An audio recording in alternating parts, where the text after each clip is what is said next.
मैं उनकी वाइफ हूँ और मैं आप सबको बताना चाहती हूँ कि वो अपने पेरेंट्स को सरप्राइज़ देने के लिए यहाँ आए थे और रास्ते में जो कुछ भी हुआ उनके साथ उनको एट द स्पॉट शूट कर दिया गया और वो उनकी जान नहीं रही।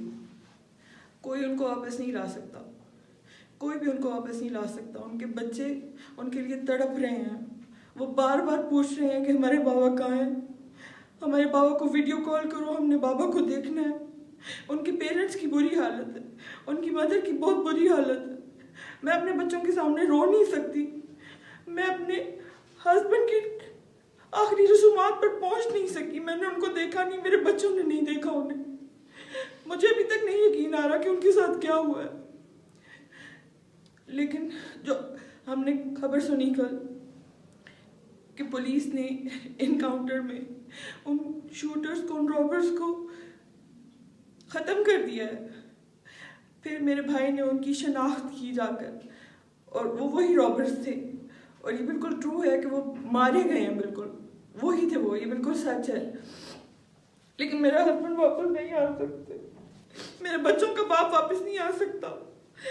मेरे इन-लॉज की बुरी हालत है, उनके पेरेंट्स की बुरी हालत है, उनको कोई भी उनका बच्चा वापस नहीं दे सकता। मेरे बच्चों को उनका बाप कोई वापस नहीं दे सकता। मुझे नहीं पता कि आगे हमारे साथ क्या होगा, लेकिन फिलहाल के लिए दिल इतना मुतमईन है कि उनके जो कातिल थे वो मारे गए हैं।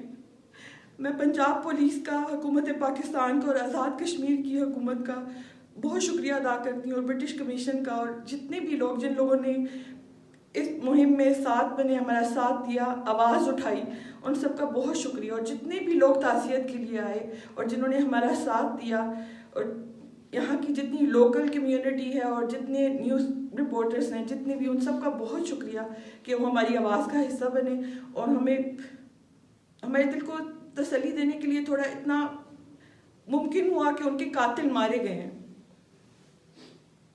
बहुत शुक्रिया।